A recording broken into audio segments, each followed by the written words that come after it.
بسم اللہ الرحمن الرحیم۔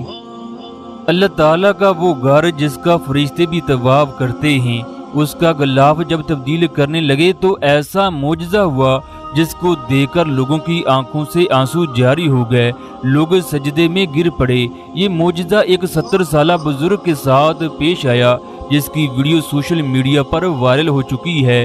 خانہ کعبہ دنیا کی واحد جگہ ایسی ہے جہاں اللہ تعالیٰ بندے کی دعا کو فوراً قبول کر لیتا ہے۔ یہ ہو ہی نہیں سکتا کہ بندہ اس جگہ آ کر اللہ سے مانگے اور اللہ اس کی دعا کو قبول نہ کرے، لیکن اس کے ساتھ ساتھ رزق حلال کھانا بھی ضروری ہے۔ جو آدمی رزق حلال نہیں کھاتا اس کی کوئی بھی دعا قبول نہیں ہوتی، وہ اللہ کی رحمت سے دور ہوتا ہے۔ خانہ کعبہ کا چپا چپا ایسا ہے جہاں اللہ کی رحمت برستی ہے۔ یہ جگہ تو آسمانی فرشتے بھی بندے کی دعا پر آمین کہتے ہیں۔ اللہ تعالیٰ خانہ کعبہ میں طواف کرنے والوں پر اس قدر خوش ہوتا ہے کہ فرشتوں سے کہتا ہے، آج میرے بندے جو کچھ مانگ رہے ہیں انہیں عطا کر دو، ان کی جھولیاں بھر دو۔ خانہ کعبہ میں کام کرنے والا ایک آدمی بتاتا ہے، ایک دن صفائی کے دوران میں نے اپنے فور مین سے پوچھا جس کا تعلق لاہور سے تھا، اسلم بھائی آپ نے یہ جگہ زندگی کے کئی سال گزار دیے، کیا آپ نے یہ جگہ کوئی ایسا معجزہ بھی دیکھا جس کو دیکھ کر آپ کے رونگٹے کھڑے ہو گئے؟ اس دن آپ کو پورا یقین ہو گیا کہ ساری کائنات کا مالک اللہ تعالیٰ ہے۔ وہ پتھروں کے اندر کیڑوں کو بھی رزق دیتا ہے، بے شک وہ واحد ہے، اس کا کوئی شریک نہیں، وہ کن کہے تو ہر کام ہو جاتا ہے۔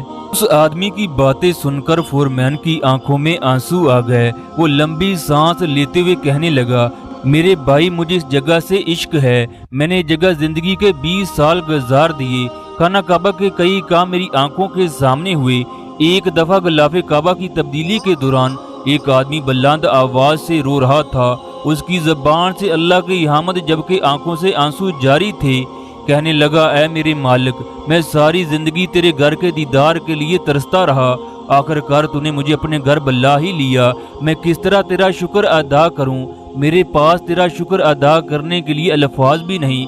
یا اللہ، میں ایک اور سوال تجھ سے کرتا ہوں، میرے بچے پاکستان میں بھوکے ہیں، ان کے لیے کھانے کا بندوبست کر دے۔ فورمین کہنے لگا، مجھے اس بزرگ کی باتیں سن کر بڑی حیرانی ہوئی، اگر یہ آدمی اتنا ہی غریب ہے تو یہ عمرہ ادا کرنے کے لیے کیسے پہنچا؟